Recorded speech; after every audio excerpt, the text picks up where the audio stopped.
el objetivo de este taller, y más que nada el objetivo de la ley, de este proyecto de ley, es promover la sostenibilidad de las finanzas públicas. De igual forma, que exista un reordenamiento del sistema tributario y que exista una seguridad jurídica con la finalidad de que exista una reactivación económica post pandemia. En este taller lo que nosotros vamos a abordar, como les manifesté, vamos a tratar aquellas reformas, aquellos cambios que consideramos relevantes dentro de la parte tributaria, dentro de la parte impositiva, y que van a tener un impacto en los contribuyentes. Si bien es cierto, tienen un nombre de contribución, pero al final terminan siendo tributos, terminan siendo impuestos disfrazados de contribuciones. Y una de ellas es la contribución temporal al patrimonio de las personas naturales. Lo que establece esta reforma es que aquellas personas naturales que sean residentes fiscales en el Ecuador o que no tengan residencia fiscal en el Ecuador y que el 1 de enero tengan un patrimonio individual de $1 millón o en su defecto un patrimonio en sociedad conyugal de $2 millones, estarán en la obligación de pagar una contribución temporal sobre el patrimonio en el ejercicio fiscal 2022. Se ha establecido, se está proponiendo una tabla en la cual se definen cuáles van a ser los porcentajes sobre el cual se va a gravar este patrimonio, y de igual forma sucede con una fracción básica. Es una tabla muy similar para quienes están inmersos en lo que es la parte tributaria, pues es una tabla similar a la tabla progresiva del artículo 36 de la Ley de Régimen Tributario Interno. Entonces, como podrán ver, tenemos 3 rangos que va desde un 0% hasta el 1.5% para aquellas personas naturales o sociedades conyugales que tengan un patrimonio por encima de los $2 millones. Lo que se establece también dentro de esta reforma en relación a la contribución temporal sobre el patrimonio para personas naturales es que la declaración y el pago de esta contribución temporal deberá hacerse hasta el 31 de marzo del año 2022, y en caso de que exista el pago tardío de la referida contribución, pues estará sometido a una sanción que establece el Código Tributario, que va desde intereses y multas, dependiéndose del caso. También la reforma establece y señala de que esta contribución temporal, al igual que otras contribuciones en años anteriores y en reformas anteriores, no van a dar derecho a crédito tributario, ni tampoco va a poder ser deducible para impuestos. En el caso de la contribución sobre el patrimonio de sociedades, eso es otra contribución que la Ley de Desarrollo Económico y Sostenibilidad Fiscal está proponiendo, señala que se da a pagar una contribución para los ejercicios fiscales 2022 y 2023. ¿Sobre qué se va a pagar? Pues bueno, o quienes van a estar obligadas a realizar este pago son aquellas sociedades cuyo patrimonio neto sea igual o mayor a $5 millones cortados al 31 de diciembre del 2020. Al igual que la contribución temporal para personas naturales, la contribución sobre el patrimonio de las sociedades también se somete a una tabla progresiva donde se establece que el patrimonio neto de aquellas empresas que hayan superado este monto a partir del 31 de diciembre del 2020, pues tendrán que pagar una tarifa sobre el patrimonio del 0.8%. De igual forma, estas contribuciones temporales van a tener que ser canceladas en el mes de marzo, el 31 de marzo del 2022, y va a tener que ser cancelada también el 31 de marzo del 2023. Al igual que otro tipo de obligaciones tributarias, al igual que la contribución temporal para personas naturales, el pago tardío de esta contribución se va a someter a sanciones que son multas e intereses, y de igual manera no va a poder ser considerado esta contribución temporal como un gasto deducible para ciertos impuestos o para algunos impuestos, y tampoco se va a poder utilizar como crédito tributario. Sucedió algo similar en las contribuciones que se dieron en el año 2016 en la reforma que hubo por el terremoto de Manabí. Adicionalmente a estas dos contribuciones temporales, la administración tributaria desde hace mucho tiempo viene luchando contra aquellos contribuyentes que tienen bienes y tengan dinero fuera del territorio ecuatoriano. Entonces, como parte de esa lucha para poder controlar la evasión y la elusión, pues se establece este régimen impositivo voluntario único y temporal para regularizar los activos que existen en el exterior. Es importante también resaltar que este tipo de contribución temporal o este régimen impositivo es en calidad de voluntario. Se propone crear este régimen que aplicará para residentes fiscales en Ecuador que al 31 de diciembre del año 2020 hayan mantenido en el exterior activos de cualquier clase, entiéndase bienes, entiéndase fideicomisos, entiéndase derechos representativos, dinero en efectivo, ¿sí? Y también establece que los sujetos pasivos se podrán acoger a este régimen hasta el 31 de diciembre del año 2022 de manera voluntaria. Eso es importante también resaltar y comentarles que este régimen impositivo es únicamente en calidad de voluntario, más o menos como cuando un contribuyente desea acogerse al régimen impositivo simplificado, al RICE, que es un régimen voluntario. Pues bueno, en este caso también este régimen es en calidad de voluntario. Dentro de lo que establece la reforma tributaria, señala que los sujetos pasivos que se deseen acoger voluntariamente a este régimen deberán de presentar una declaración juramentada, lo cual va a constituir el hecho generador, es decir, va a constituir lo que va a dar como inicio a este tributo.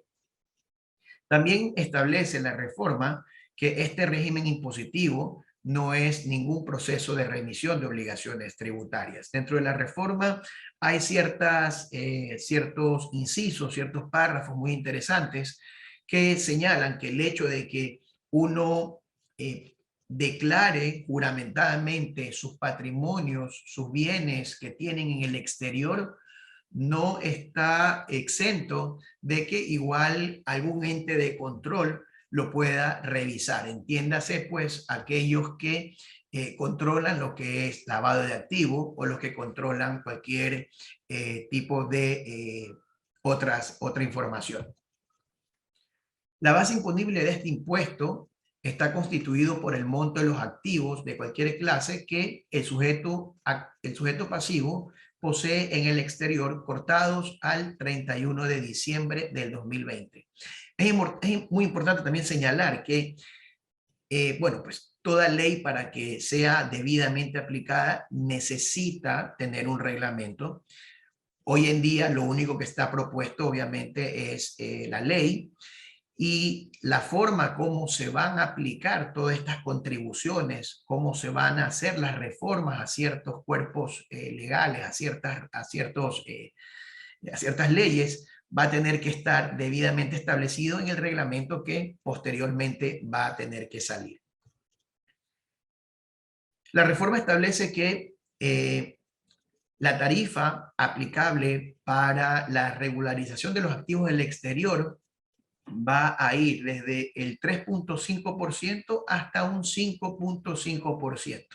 Es decir, que si se declara y se paga esta contribución, la tarifa que se va a aplicar sería del 3.5%.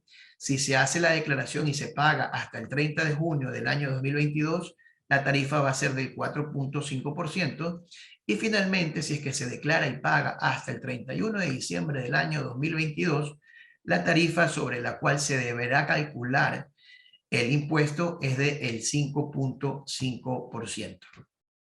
Muy importante es que una vez que el impuesto determinado y haya sido liquidado por el sujeto pasivo, se va a poder solicitar facilidades de pago hasta un plazo de 6 meses, con la condición de que la obligación se extinga como máximo hasta el 31 de diciembre del 2020. Es decir, una vez que realicemos la declaración juramentada y que determinemos cuánto es el impuesto a pagar, tengo hasta el 31 de diciembre del 2022 para hacer la declaración y el pago, y adicionalmente voy a poderle solicitar a la administración tributaria que me dé facilidades de pago hasta 6 meses. Cualquier declaración de estos tipos de bienes que se haga con fecha posterior al 31 de diciembre se va a someter al régimen general de impuesto a la renta, así como al pago del impuesto a la salida de divisas. Se entiende de que, como lo vimos hace un momento, si bien es cierto, no es una remisión de una obligación tributaria, porque al final igual vamos a tener que pagar un impuesto, vamos a tener que pagar un tributo, vamos a tener que tributar sobre estos activos que están en el exterior, pero si no nos acogemos a esto de aquí voluntariamente, pues, y lo hacemos con fecha posterior al 31 de diciembre del 2022, igual nos vamos a tener que someter al régimen general y al pago del ISD. También la reforma del proyecto de ley hace ciertas reformas a la ley de régimen tributario interno. Hay algunas reformas que son interesantes, algunas reformas que hoy en día igual se está discutiendo a nivel de gremios, porque de alguna u otra forma terminan o perjudican de cierta manera al contribuyente. Y bueno, pues dentro de las reformas que propone la Ley de Desarrollo Económico, Sostenibilidad Fiscal, es para impuesto a la renta, es para el impuesto de valor agregado, el IVA, y es para el impuesto a los consumos especiales. Primeramente vamos a ver ahorita, pues con relación al impuesto a la renta, qué es lo que propone entre algunas reformas este proyecto de ley. Una de las reformas que propone esta ley es que está relacionado con la residencia fiscal de las personas naturales. ¿Y qué es lo que dice? En pocas palabras, señala que para considerar que una persona natural no sea residente del Ecuador, deberá de acreditar que el núcleo principal de sus actividades o intereses económicos se encuentren en la otra jurisdicción de la que establezca su residencia. Caso contrario, se presumirá que su residencia fiscal está ubicada en el Ecuador. Otro cambio también que propone el proyecto de ley es la exoneración de utilidades provenientes de la transferencia de acciones, participaciones u otros derechos representativos de capital que se realicen en bolsa de valores. Hoy en día, las utilidades que son provenientes de la enajenación de acciones están exentas del impuesto a la renta hasta por un monto anual de 2 fracciones básicas. Sin embargo, lo que la ley propone es que aquellas utilidades que sean provenientes de la enajenación de acciones realizadas, importante, ojo, en bolsas de valores ecuatorianas, van a ser consideradas como un ingreso exento hasta un monto anual de 50 fracciones básicas con tarifa cero. Es decir que si le aplicamos la tarifa desgravada para el ejercicio fiscal 2021, el valor sería aproximadamente $560,000. $560,600 es el monto que va a estar exento de impuesto a la renta, el ingreso que va a estar exento del impuesto a la renta, a diferencia que hoy en día son únicamente 2 fracciones básicas desgravadas, estamos hablando de más o menos $22,600. Entonces, esta de aquí es una reforma que propone este proyecto de ley. Otra reforma que propone es la exoneración de ingresos generados por enajenación ocasional de bienes inmuebles, ojo, de personas naturales. ¿Qué dice la reforma? Pues dice que aquellos ingresos generados por la enajenación ocasional de inmuebles realizadas por personas naturales, siempre que se trate de inmuebles destinados a vivienda, incluyendo parqueos, bodegas y terrenos, se van a considerar como ingresos exentos. Hoy en día, que es lo que establece la Ley de Régimen Tributario Interno, que la enajenación ocasional de bienes inmuebles está exenta de impuesto a la renta. Es decir, ya con la nueva reforma, lo que me están diciendo es, a ver, si vas a realizar la venta de un bien, si vas a enajenar tu bien, tienes que cumplir ciertas condiciones. Primero, que el bien esté destinado exclusivamente a vivienda. Hoy en día, la Ley de Régimen Tributario Interno no me limita a que sea vivienda, simplemente dice bien inmueble. Y segundo, que va a ser realizada o que sea realizada exclusivamente por personas naturales. De igual manera, hoy en día, la norma no me excluye a las sociedades, sino dice para todo aquel contribuyente que realice una venta o enajenación ocasional de bienes inmuebles. Entonces, por ese lado, también ya se está cerrando el círculo para que no todos puedan tener ingresos exentos sobre la venta o enajenación ocasional de bienes inmuebles. También que propone este proyecto de ley, pues bueno, se eliminan ciertas exoneraciones, como es el pago del impuesto a la renta para el desarrollo de nuevas inversiones productivas, el pago del impuesto a la renta en el desarrollo de proyectos en asociación público-privada, se eliminaría la exoneración del impuesto a la salida de divisas para nuevas inversiones productivas que suscriban contratos de inversión. Hoy en día todos estos proyectos, estas nuevas inversiones, estos contratos de inversión tienen ciertos beneficios tributarios, tienen ciertas exoneraciones que hacen más llamativa la inversión extranjera. Otra propuesta es que es una rebaja de impuestos para personas naturales, que establece que las personas naturales gozarán de una rebaja de su impuesto a la renta causado por sus gastos personales antes de imputar los créditos tributarios. Me propone una fórmula sobre la cual voy a hacer el cálculo para poder determinar el límite sobre el cual voy a poder hacer uso de mi gasto personal. Y me señala que si la renta bruta anual, incluyendo sus ingresos exentos, no excede 2.13 fracciones básicas desgravadas, hace un momento vimos que la fracción básica desgravada es de 11.310, pues 2.3 estaríamos hablando de algo así como unos 24.000, 25.000 dólares. El monto máximo de la rebaja por gastos personales sería el valor que resulte menor entre los gastos personales declarados en el periodo fiscal versus el valor de la canasta básica multiplicado por un 20%. Entiéndase que hoy en día la canasta básica familiar oscila aproximadamente por los $700, 720, 715.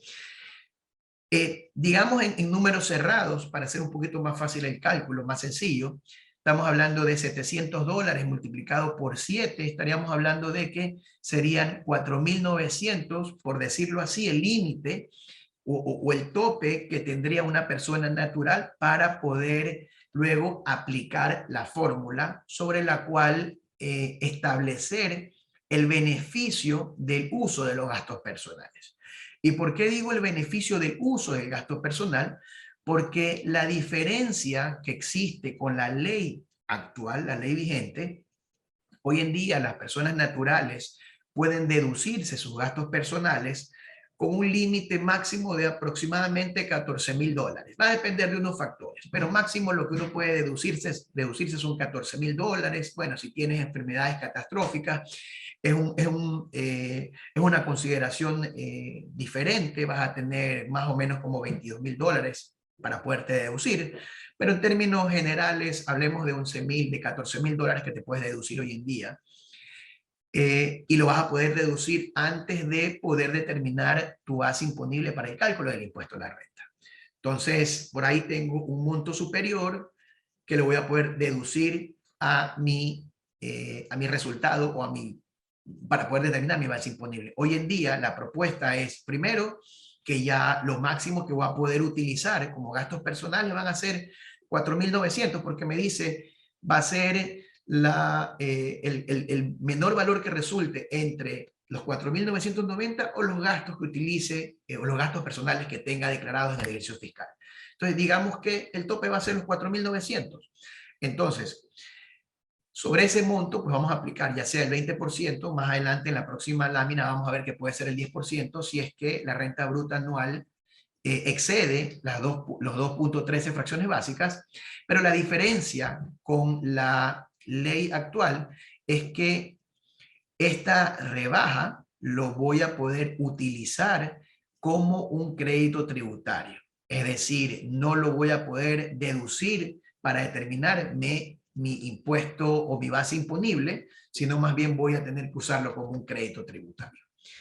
Lo que les decía hace un momento, si la renta bruta anual excede 2.13 fracciones básicas, pues se va a aplicar un 10% sobre el menor valor entre la canasta básica familiar o los gastos personales declarados en el ejercicio fiscal.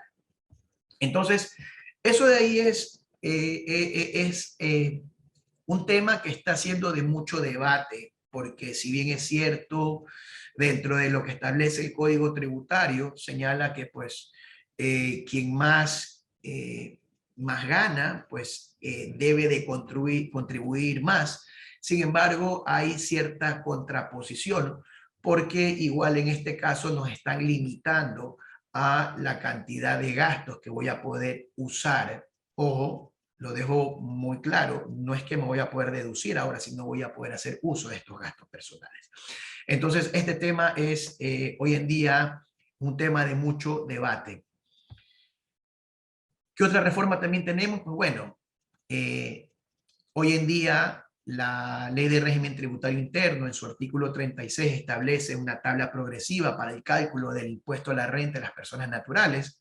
Lo que propone la ley es que en lugar de que hoy en día tú pagues impuesto que va desde el 0% o no pagues impuesto hasta una tarifa máxima del 35%, este proyecto de ley lo que me dice es, ok, te voy a cambiar los rangos, es decir, los límites inferiores y límites superiores, y adicionalmente eso de ahí, si sobrepasas o excedes cierto rango, cierto límite, pues te voy a aplicar una tarifa ya no del 35%, sino del 37%. Es decir, la persona natural va a tener que pagar más impuestos.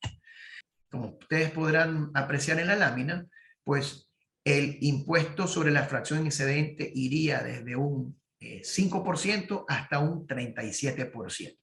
Si hoy en día hacemos un ejercicio para calcular el impuesto que tendría que pagar una persona natural con la propuesta o con la ley vigente versus el impuesto que tendría que pagar la persona natural con la propuesta del proyecto de ley, el proyecto de ley hace que una persona natural pague más.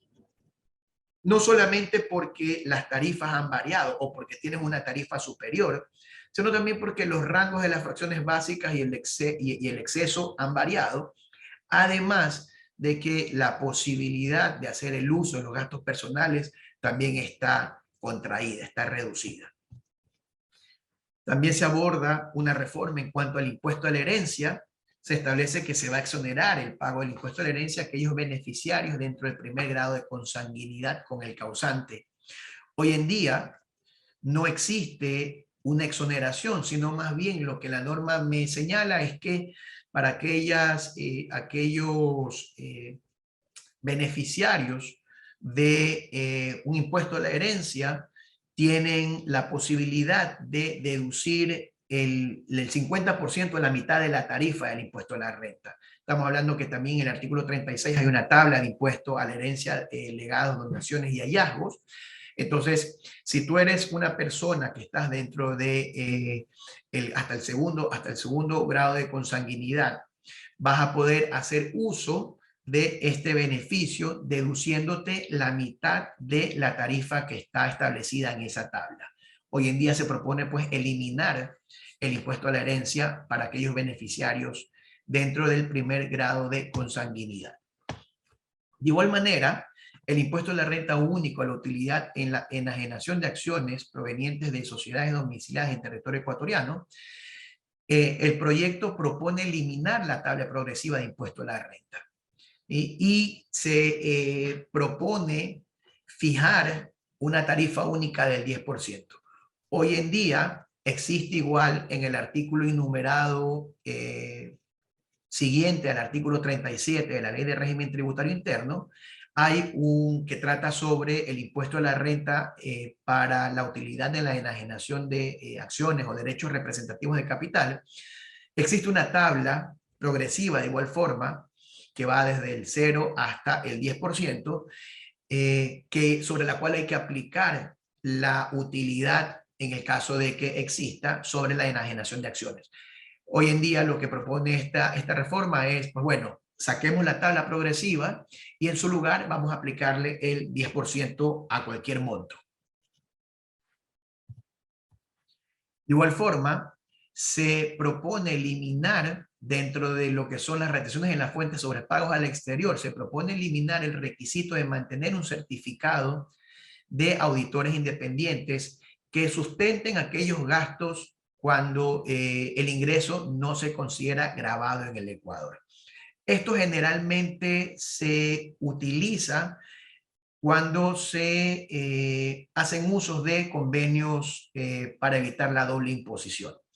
Lo que me establece la norma hoy en día es que uno de los requisitos es que si es que voy a hacer uso de convenios para aplicar para evitar doble imposición, es que el gasto sea debidamente corroborado tanto aquí por auditores externos en el Ecuador como auditores externos en el lugar donde se genera el gasto, y de esta forma pues cumple con el requisito para que ese ingreso esté exento de impuesto a la renta.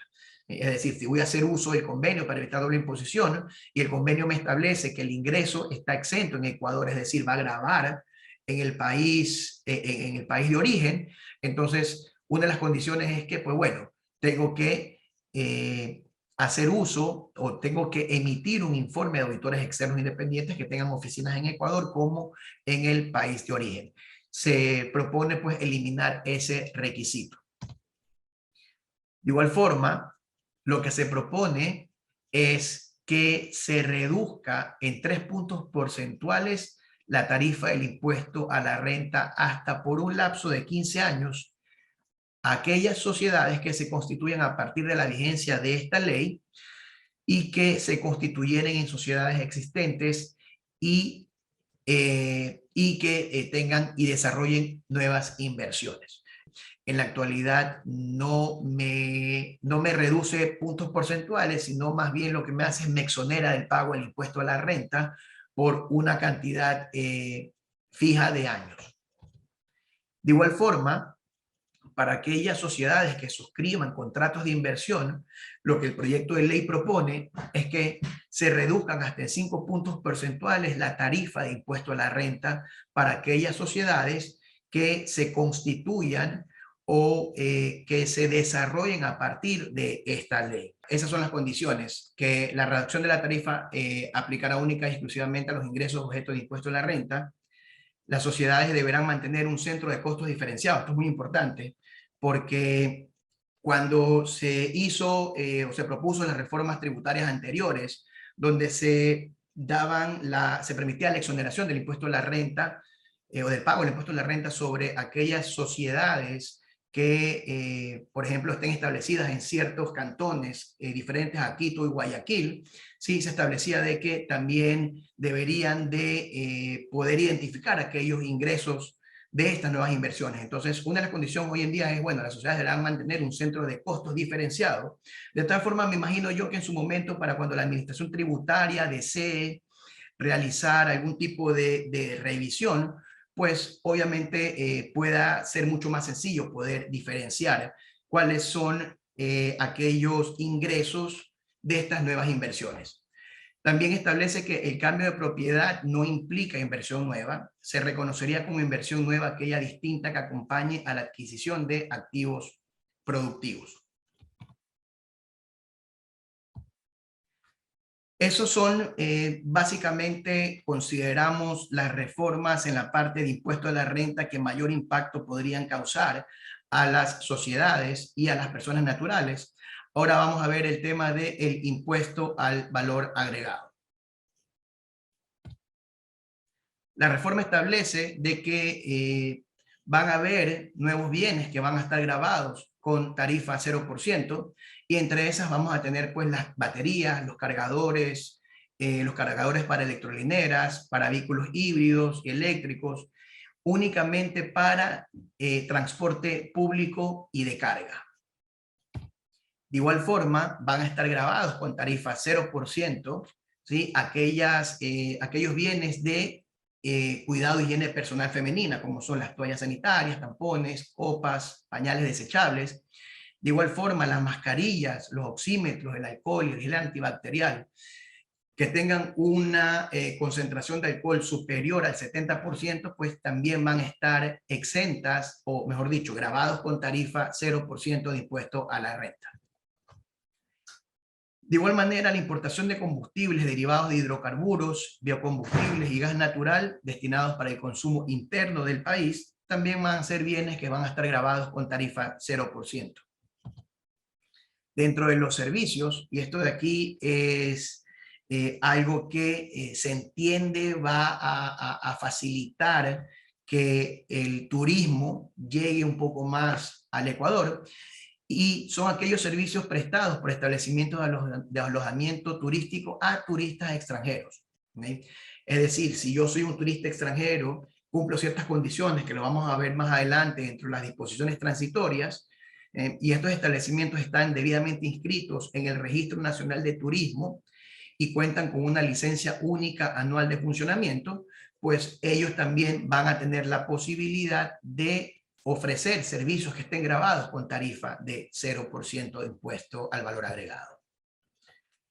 Con relación al ICE, pues todos conocemos el impuesto a los consumos especiales. El ICE es un impuesto corrector, un impuesto regulador, que lo que hace es corregir ciertas deficiencias en el mercado. Y pues bueno, dentro de los impuestos de los consumos especiales, el ICE se propone exonerar, es decir, no van a agravar este impuesto, van a estar exentos del impuesto a los consumos especiales todos los vehículos motorizados eléctricos e híbridos, y también aquellos jugos con contenido natural mayor al 50%.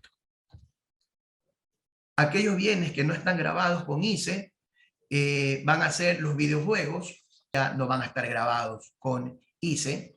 De igual manera, calefones y los sistemas de calentamiento de agua de uso doméstico no van a estar grabados con este impuesto. Los servicios de telefonía móvil y planes prestados a personas naturales hoy en día pagan una tarifa del 15%, el 10%, perdón. Con la entrada de esta reforma de ley, pues ya no van a tener que pagar ICE, ya no van a estar grabados con ICE.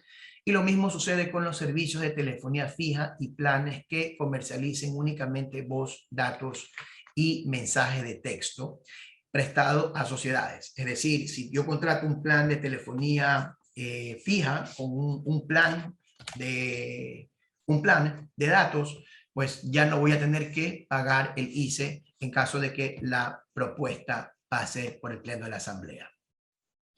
También vamos a revisar las nuevas tarifas que se van a aplicar para aquellos bienes que estarían grabados con ICE.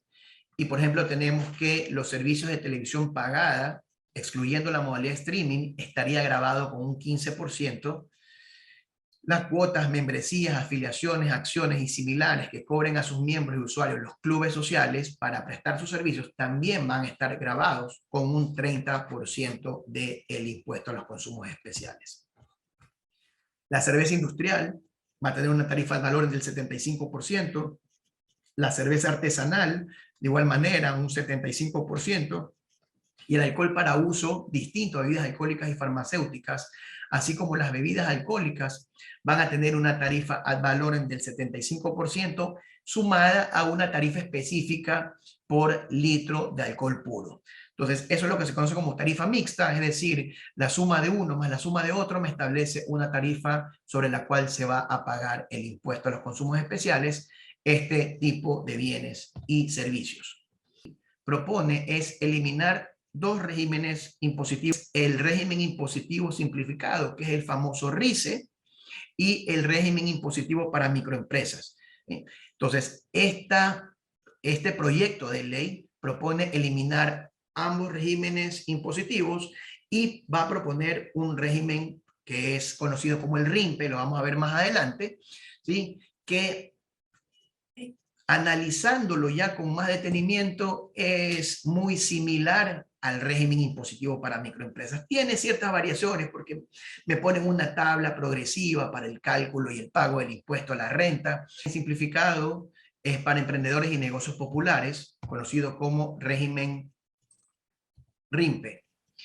Y lo que propone en el caso del impuesto a la renta es que serán considerados como sujetos pasivos de este régimen aquellos emprendedores y negocios populares. Se incluyen a los artesanos también dentro de este régimen y que este régimen se sujetarán a aquellas personas naturales y jurídicas con ingresos brutos anuales superiores a 0 y hasta $300,000 al 31 de diciembre del año anterior. Hoy en día el régimen impositivo para microempresas señala también de que aquellos contribuyentes que tengan ingresos hasta $300,000 pues se someterán a este régimen con otras condiciones adicionales que no son tema de este webinar, pero en todo caso lo que me establece este régimen RIMPE es algo similar. Personas naturales y personas jurídicas que tengan ingresos brutos anuales hasta $300,000. Un tema adicional o algo adicional que están incluyendo es que son los negocios populares y establece que los negocios populares van a ser sujetos pasivos del impuesto a la renta y que van a ser para aquellas personas naturales y jurídicas con ingresos brutos existentes de hasta $20,000. Es decir, como ya me eliminan el RICE, que hoy en día es para aquellas personas naturales que tengan ingresos de hasta $60,000 durante un ejercicio fiscal, pues en este caso me dicen, ok, tú ya no vas a estar dentro del RICE, lo estoy eliminando, pero vas a tener la posibilidad de entrar a este régimen RIMPE si es que tus ingresos brutos son hasta $20,000, va a ser considerado un negocio popular. ¿Okay? El resto de cosas se van a tener que ir evaluando y analizando en la medida que el reglamento para la aplicación de este impuesto sea promulgado. De igual forma, este régimen RIMPE va a tener una aplicación obligatoria por un plazo de 3 años contados desde la primera declaración del impuesto a la renta. ¿Okay? ¿Quiénes están exonerados? ¿Quiénes estarían exonerados de acogerse a este régimen? Pues bueno, son aquellos sujetos pasivos que perciban ingresos brutos superiores a $300,000, aquellos que perciban ingresos por actividades de construcción, actividades de urbanización, lotización y otras similares, también más están exentos de este régimen aquellos que presten servicios profesionales, mandatos, representaciones, transporte, actividades agropecuarias, que estén en relación de dependencia, quienes comercialicen combustible, quienes perciban exclusivamente rentas de capital y mantengan regímenes especiales de pago de impuesto a la renta. ¿Sí? Todos estos sujetos pasivos van a estar exonerados, es decir, no se van a poder acoger y someter a este régimen simplificado nuevo. Igual aquellos sujetos pasivos que sean receptores de inversión extranjera y aquellos que desarrollen actividades en asociación público-privada. De igual manera, quienes desarrollen actividades económicas en el sector de hidrocarburos, minero, petroquímica, laboratorios médicos, farmacéuticas, industrias básicas, economía popular solidaria, seguros y financieros, son contribuyentes, son sujetos pasivos que no podrán acogerse a este nuevo régimen propuesto.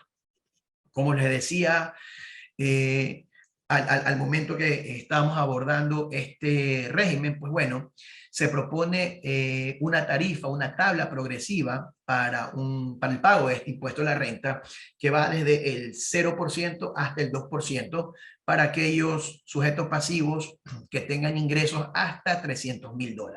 ¿Okay? Entonces igual tenemos un impuesto a la fracción básica muy similar a el impuesto a la renta de personas naturales, y el tipo marginal es como la fracción básica excedente.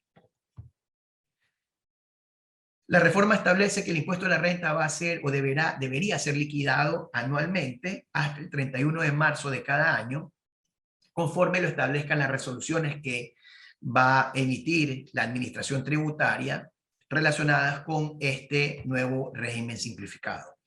Con relación al impuesto al valor agregado, al IVA, se establece o se propone que este IVA sería liquidado y pagado de forma semestral. En el caso de negocios populares, el pago de la cuota establecida en la tabla progresiva incluiría el pago del IVA generado por la transferencia de bienes y prestación de servicios.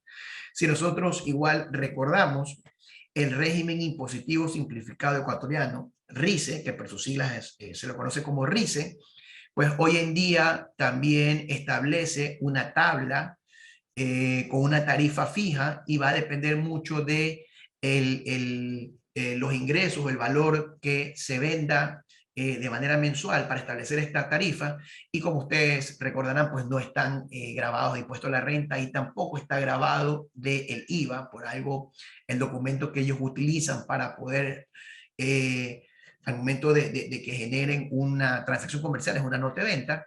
Entonces el caso aquí sería algo similar, es decir, si tú eres un negocio popular, es decir, facturas hasta $20,000, se entiende que lo que vas a pagar, que si ustedes lo pueden apreciar, estamos hablando de $60, que va a ser la tarifa del impuesto, se entiende que dentro de esos $60 ya estaría el pago del IVA generado por la transferencia de bienes.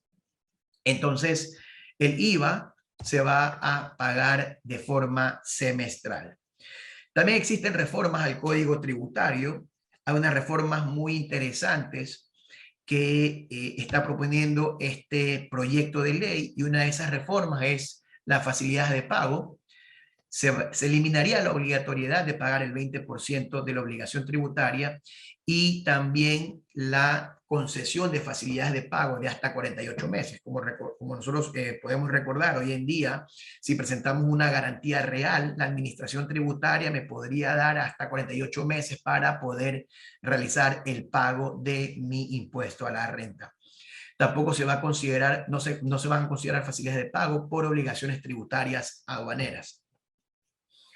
Se agrega otro mecanismo de notificación, que es la notificación electrónica. La administración tributaria podrá realizar la notificación electrónica a través del buzón electrónico del contribuyente y los correos electrónicos expresamente señalados por los sujetos pasivos. Hoy en día, si bien es cierto, el buzón del contribuyente o al buzón del contribuyente me llegan notificaciones, sin embargo, no está establecido dentro del Código Tributario, tal como lo mencionan, por ejemplo, las notificaciones, las boletas, pues bueno, ahora ya lo ponen a nivel de código, antes estaba a nivel de resoluciones. La facultad que tiene la administración tributaria para poder determinar las obligaciones tributarias, es decir,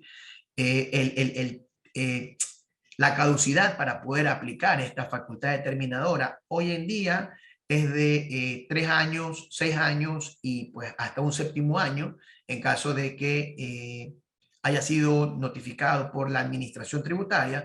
Pues bueno, ahora se fijan nuevos plazos de caducidad, y los nuevos plazos van de 4 años y de 6 años, es decir, ya no van a ser 3, sino van a ser 4, y los 6 años que en la actualidad tiene plazo la administración para poder aplicar sus facultades o la facultad determinadora. Transacción de la obligación tributaria, pues bueno, se va a agregar un nuevo mecanismo de extinción de las obligaciones tributarias, tal conocido como la transacción. Las obligaciones tributarias podrán ser objeto de transacción que dará fin a procedimientos administrativos judiciales a través de actas transaccionales, sentencias emitidas debidamente por autoridad competente. También son materia transigible la obligación tributaria, sus intereses, recargos y multas, así como sobre los plazos y facilidades de pago de la obligación. Es decir, dentro del Código Tributario vamos a tener un nuevo mecanismo para poder extinguir obligaciones tributarias. La autorización para venta de bien prohibido de enajenario embargado, pues esta es otra propuesta de la Ley de Desarrollo Económico, y establece que el sujeto pasivo coactivado y o su responsable podrá solicitar a la administración tributaria la autorización para la venta del bien prohibido de enajenar y o embargado a un particular, siempre que dicha venta sea por un valor no menor al avalúo pericial efectuado y que el producto de la venta se destine al pago de las obligaciones tributarias. ¿Okay? Hoy en día, si estás en un proceso de coactiva, dentro de las medidas cautelares es que se prohíba la enajenación de los bienes.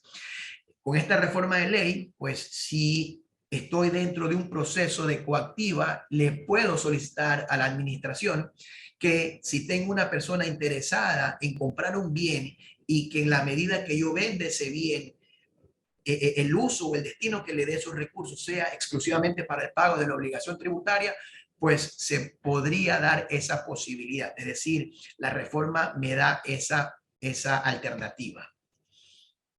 Tenemos también reformas a la ley orgánica para el fomento productivo, atracción de inversiones, generación de empleo y estabilidad y equilibrio fiscal.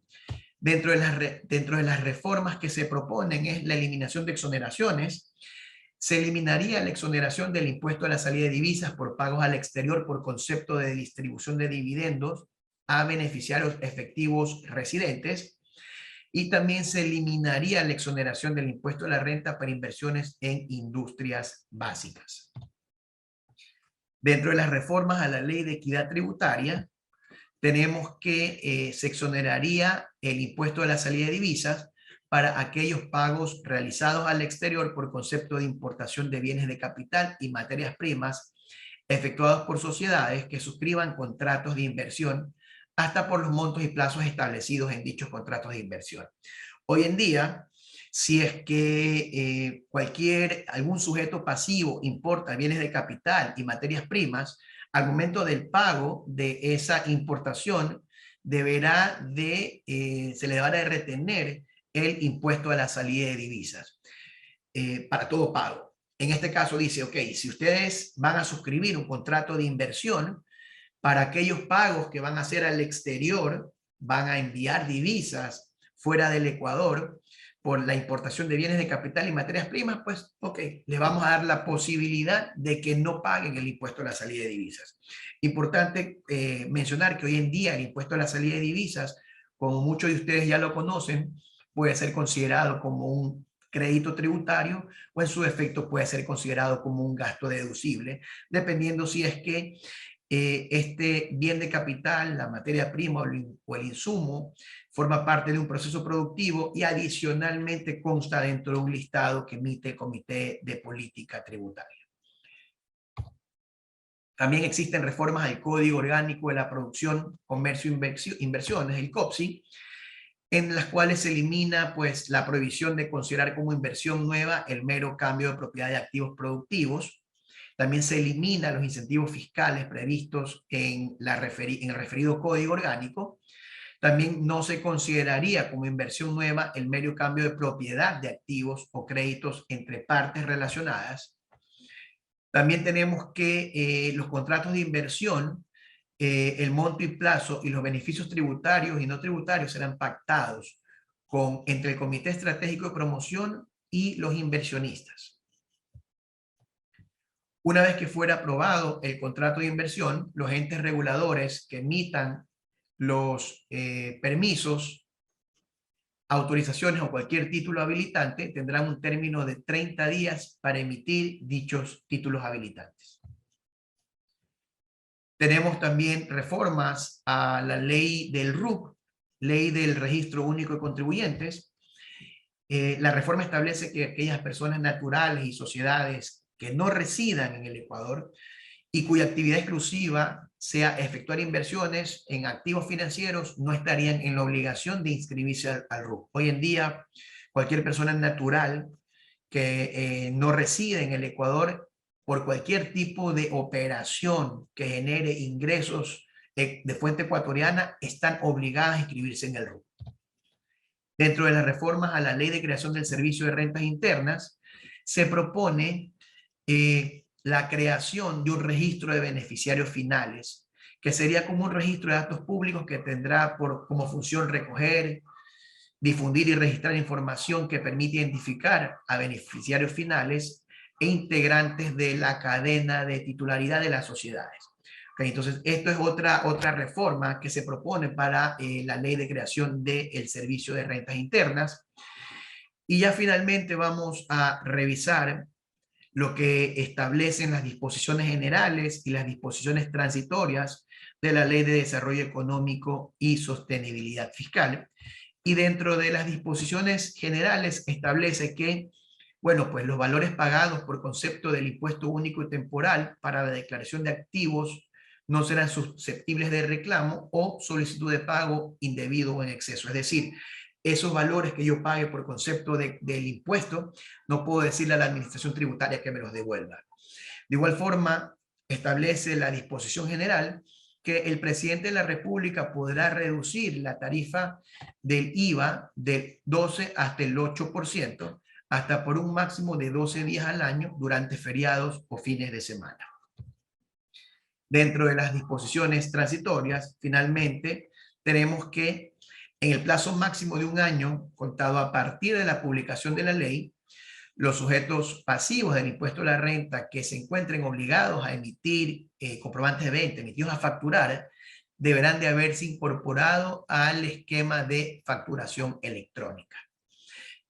Las empresas inscritas en el Registro Nacional de Turismo y que cuenten con licencia única podrían también amortizar las pérdidas tributarias sufridas en el año 2020 por la pandemia y 2021, hasta el 100% por un plazo máximo de 10 años.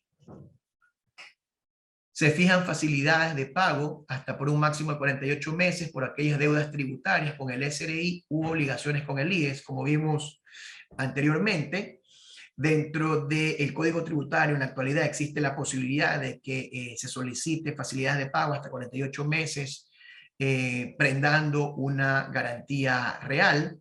Pues se elimina o se propone eliminar esa facilidad de pago y se lo pone como una disposición transitoria, lo que quiere decir que al ser una disposición transitoria va a tener una fecha de culminación, una fecha de fin.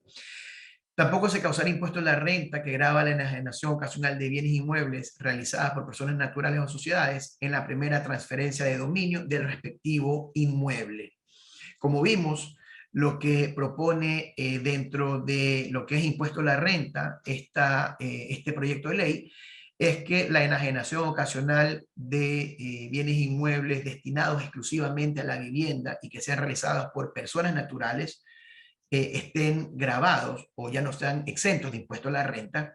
Sin embargo, la disposición transitoria establece que por un lapso de hasta 5 años después de que la ley sea promulgada en el registro oficial, pues no se va a causar el impuesto a la renta, es decir, van a estar exonerados del impuesto a la renta.